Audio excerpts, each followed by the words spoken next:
बिस्मिल्लाहिर्रहमानिर्रहीम। अस्सलाम वालेकुम। Welcome back to my channel learning platform के साथ मैं हूँ रिजवान। हम डिस्कस कर रहे थे डिप्रेशन और उसकी टाइप को, सब टाइप्स को, जिसमें हमने आज लेक्चर नंबर 3 को डिस्कस करना है, जिसमें हम डिस्कस करेंगे परसिस्टेंट डिप्रेसिव डिसऑर्डर को, और जिसको हम कहते हैं डिस्थाइमिया भी कहते हैं। अब यहाँ पे आपने इसका जो पहला वर्ड है उसी को देख लेना है। यहाँ पे क्या है आपके पास परसिस्टेंट। परसिस्टेंट का मतलब होता है आपके पास मुसलसल, कोई भी चीज़ जो लगातार चली आ रही है वो आपके पास परसिस्टेंट में आती है। ठीक है, तो यहाँ पे इसका मतलब है कि कोई चीज़ जो लगातार चली आ रही है। ठीक है, यहाँ पे ड्यूरेशन का डिफरेंस आएगा। इसका मतलब ये है, मैं आपको ये बताना चाह रही हूँ कि इसमें जो ड्यूरेशन होगा वो ज़्यादा होगा as compare to major depressive disorder के। तो चलते हैं इसको देखते हैं, इसका क्राइटेरिया क्या है और इसकी डेफिनेशन क्या है। सबसे पहले इसकी डेफिनेशन देख लें तो हम आपके पास आ जाती है persistent depressive disorder, in short जिसको पीडीडी भी कहते हैं। ये एक क्रॉनिक टाइप है डिप्रेशन की। क्रॉनिक यहाँ पे वर्ड आ गया तो दैट्स मीन कि इसका जो ड्यूरेशन है वो अबव द 6 मंथ या 6 मंथ तक होगा। ठीक है, आपके पास क्रॉनिक टाइप है डिप्रेशन की जहाँ पे पर्सन का जो मूड है वो रेगुलरली लो होता है। Persistent depressive disorder used to be called dysthymia, इसको हम डिस्थाइमिया भी कहते हैं। अब हम इसका क्राइटेरिया को देखेंगे कि इसका क्राइटेरिया जो है आपके पास वो क्या है। ठीक है, तो क्राइटेरिया में आपके पास क्या आ जाएगा। सबसे पहला क्राइटेरिया नंबर ए में ये क्या कह रहे हैं कि डिप्रेसिव मूड होगा for most of the day, जो कि डिप्रेशन की पहली सिम्टम है। For more days than not as indicated by either subjective account और ऑब्जर्वेशन। वही चीज़ आ जाएगी कि या तो ऑब्जर्वर बताएंगे या फिर सब्जेक्ट खुद रिपोर्ट करेगा फॉर एटलीस्ट 2 ईयर। यहाँ पे आपको ये देखने को ड्यूरेशन आपको देखें, ये मैंने पहले भी कहा है कि क्रॉनिक का मतलब है कि 6 मंथ से ज़्यादा ड्यूरेशन होगा। तो यहाँ पे आपके पास क्या आ गया कि 2 ईयर के लिए ये आपके पास सिम्टम्स का होना ज़रूरी है। In children and adolescent mood can be irritable and duration must be at least 1 year. यहाँ पे जब आप चिल्ड्रंस या एडोलेसेंट्स में ये चीज़ें देखेंगे तो उनका जो मूड है वो इरिटेबल होना चाहिए। ठीक है, और दूसरी बात उनकी जो ड्यूरेशन है एटलीस्ट 1 ईयर ज़रूर होनी चाहिए। नेक्स्ट क्राइटेरिया नंबर बी को देखें आपके पास, तो यहाँ पे उन्होंने सिम्टम्स दी गई हैं। यहाँ पे कह रहे हैं जी presence while depressive depressed of 2 of the following. यहाँ पे 2 या 2 से ज़्यादा सिम्टम्स इनमें से आपको रिक्वायर हैं। ये टोटल सिम्टम्स 6 हैं। यहाँ पे क्या है आपके पास पुअर एपिटेट और ओवर ईटिंग, या बहुत उसकी जो एपिटेट है वो ज़्यादा हो जाएगी या फिर बहुत कम हो जाएगी। इसी तरह नींद ज़्यादा या कम हो सकती है, या तो बहुत ज़्यादा नींद आएगी या बहुत कम नींद आएगी। एनर्जी जो है वो लो हो जाएगी और फटीग होगी, बहुत थका थका रहेगा, जिसकी वजह से ज़ाहिर सी बात है मूड डिप्रेस है, लो है तो क्या है फीलिंग, एनर्जी भी लो है, एनर्जी लो है तो फटीग तो होगी। उसके बाद उसकी जो सेल्फ इस्टीम है वो लो होगी। जब हमने लास्ट अपनी वीडियो डिस्कस की थी वहाँ पे हमने देखा था कि जो डिप्रेशन का पेशेंट होता है उसमें सुसाइडल थॉट्स आते हैं। जब सेल्फ इस्टीम लो होगी तो आपके पास सुसाइडल थॉट्स ऑटोमेटिकली आएंगे। वहाँ पे मैंने आपको ये चीज़ बताई थी कि जो डिप्रेशन है उसको जब हम स्ट्रेस और एंजाइटी से डिफ़र करते हैं तो यही एक बेसिक सिम्टम होती है कि जो डिप्रेशन का पेशेंट होता है उसमें सुसाइडल थॉट्स आते हैं, सुसाइडल आइडिएशन आते हैं और वो अटैम्प्ट भी करता है सुसाइड को। तो यहाँ पे जब सेल्फ इस्टीम लो होगी तो पेशेंट में ऑटोमेटिकली ये चीज़ें आएंगी। उसके बाद पुअर कंसंट्रेशन होगी, डिफ़िकल्टी मेकिंग डिसीजन होगी, फीलिंग ऑफ होपलेसनेस। ये सारी सिम्टम्स हम जो है उसमें डिस्कस कर चुके हैं एमडीडी में। वहाँ पे क्या था कि 5 सिम्टम्स रिक्वायर थी, यहाँ पे क्या है आपके पास 2 सिम्टम्स रिक्वायर हैं। वहाँ पे ड्यूरेशन कितना था 14 डेज़ का, और यहाँ पे ड्यूरेशन कितना है 2 ईयर का ड्यूरेशन आपको रिक्वायर है। क्राइटेरिया नंबर सी की बात करें तो आपके पास क्या कह रहे हैं कि during the 2 year period 1 year for adolescent and children of the disturbance, the individual has never been without the symptoms in criteria A and B for more than 2 months at the time। अब यहाँ पे क्या है, यहाँ पे आपको मुसलसल 2 साल का एक ड्यूरेशन रिक्वायर है। ठीक है, 2 ईयर का, ये मैं आपको बताती हूँ कि यहाँ पे आपके पास 2 ईयर है, ये ठीक है।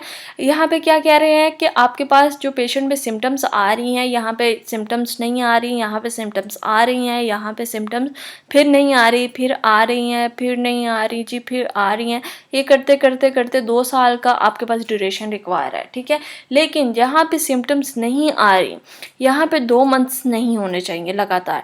लगातार 2 कोई ऐसे मंथ्स 2 साल में आपको नहीं बताएगा पेशेंट कि मुझे ऐसा टाइम पीरियड आएगा जिसमें 2 मंथ मुझे लगातार ये सिम्टम्स नहीं आई, उसके बाद सिम्टम्स आना स्टार्ट होगी। अगर वो ऐसे आपको बता रहा है, ऐसे आपको सिम्टम्स जो रिपोर्ट कर रहा है, तो आपने उसको जो है वो प्रेसिस्टेंट डिप्रेसिव डिसऑर्डर या डिस्थाइमिया में डायग्नोज नहीं करना, वो क्योंकि ये कह रहे हैं कि 2 मंथ्स का गैप नहीं आना चाहिए एट द टाइम। यहाँ पे आपके पास 1 मंथ से कम का गैप आ सकता है, ठीक है, लेकिन पूरे 2 मंथ्स का गैप नहीं आना चाहिए।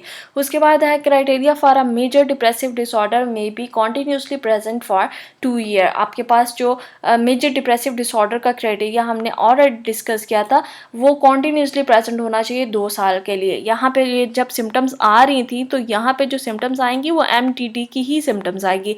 मैंने आपको जब इसका क्राइटेरिया नंबर भी हमने ऑलरेडी डिस्कस किया ऊपर, इसका प्रेसिस्टेंट डिप्रेसिव डिसऑर्डर का, तो वहाँ पे हमने देखी हैं जो सिम्टम्स थी वो बिल्कुल MDD से रिलेट कर रही थी। तो यहाँ पे जब भी पेशेंट को सिम्टम अपीयर होंगी तो वो MDD की ही सिम्टम्स होंगी, ठीक है।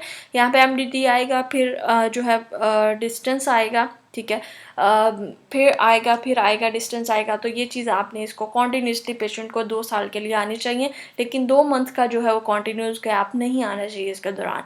क्राइटेरिया नंबर ई में क्या है, there has never been a manic episode. अब यहाँ पे मेनिया अगर आ जाता है या हाइपोमेनिया आ जाता है, वो तो बिल्कुल डिफरेंट चीज़ है। मेनिया और हाइपोमेनिया में क्या था, मेनिया में क्या था कि एनर्जी लेवल हाई है, तो हमने डिप्रेशन में क्या पढ़ा है कि एनर्जी लेवल लो है। हमने इसके पहले क्राइटेरिया, जो क्राइटेरिया नंबर ए है इसका, सॉरी, जो क्राइटेरिया नंबर ए था आपके पास इसका, उसमें हमने क्या पढ़ा था कि एनर्जी लेवल जो है पेशेंट का लो है। लेकिन अगर मेनिया या हाइपोमेनिया आ जाता है, तो फिर तो वो आपके पास बाइपोलर में चला जाएगा ना। फिर आपके पास उसका कभी एनर्जी लेवल लो हो रहा है, कभी अप हो रहा है, कभी डाउन हो रहा है, तो ये चीज़ नहीं आनी चाहिए। इसको भी आपने देखना है ध्यान से कि क्या वो जो उसका डिस्टेंस आया था, गैप आया था, वहाँ पे कोई मेनिया की एपिसोड तो नहीं आ रही। अगर मेनिया की एपिसोड आ रही है, तो फिर आपने इसको डिप्रेशन में डायग्नोज नहीं करना, प्रेसिस्टेंट डिप्रेसिव डिसऑर्डर या डिस्थाइमिया डायग्नोज नहीं करना, बल्कि आपने इसको फिर मेनिया की अगर क्राइटेरिया फुलफिल हो रहा है, तो आप इसको फिर बाइपोलर में ले जाएंगे। या तो वो बाइपोलर 1 होगा या फिर बाइपोलर 2 होगा। हाइपोमेनिया में वही चीज़ है, आपके पास एनर्जी लेवल जो है वो हाई होता है, लेकिन आपके पास ड्यूरेशन जो है वो कम होती है। Has never be met for cyclothymic. Cyclothymic में भी क्या है, आपके पास डिप्रेशन का डिसऑर्डर तो आता है, लेकिन वहाँ पे भी आपके पास जो है वो कुछ सिम्टम्स जो हैं वो ऐसी हैं जो कि यहाँ से डिफरेंस करती हैं। तो ये तीनों चीज़ें आप मेनिया, हाइपोमेनिया, साइक्लोथाइमिया, इनको हम ऑलरेडी डिटेल में डिस्कस कर चुके हैं। आप इनके डिफरेंस को देखने के लिए प्रीवियस वीडियोस देखें बाइपोलर डिसऑर्डर की, तो आपको समझ आ जाएगी कि आपने इनको किस तरह से डिफ्रेंशिएट करना है और इनको किस तरह से डायग्नोज करना है। Criteria number F. Criteria number F में वो क्या कह रहे हैं, the disturbance is not better explain by presistent schizoaffective disorder. अब शिज़ोफ्रेनिया को भी हम ऑलरेडी डिस्कस कर चुके हैं। शिज़ोफ्रेनिया में क्या था, डिलीरियंस थे, और उसके बाद उसको हेलुसिनेशंस होती हैं और ये सारी सिम्टम्स आती हैं आपके पास, ठीक है। और अदर स्पेसिफाइड और unspecified schizophrenia spectrum and other psychotic disorder. Schizophrenia disorder को हम इन डिटेल डिस्कस कर चुके हैं, आप वो भी जाके देख सकते हैं। बाइपोलर को भी डिस्कस कर चुके हैं, आप वो भी वीडियोस जाके देख सकते हैं, ताकि आपको क्लियरली इनके डिफरेंस पता चल सकें कि इसमें और डिप्रेशन में क्या डिफरेंस है, और प्रेसिस्टेंट डिप्रेसिव डिसऑर्डर आपने कब डायग्नोज करना है। The symptoms are not attributable to the physiological effect of substance। कोई भी वो सब्सटेंस यूज़ कर रहा होगा पेशेंट, तो आपने उसको भी देखना है कि क्या वो इसके इफेक्ट्स तो नहीं है सब्सटेंस के जिसकी वजह से पेशेंट ऐसा बिहेव कर रहा है। या फिर हाइपोथायराइडिज्म। हाइपोथायराइडिज्म क्या है, थायराइड ग्लैंड का हाइपर हो जाना, sorry hypo mean thyroid gland का, हाइपो मतलब कम रिलीज़ होना, जिसकी वजह से ये कंडीशन आ सकती है।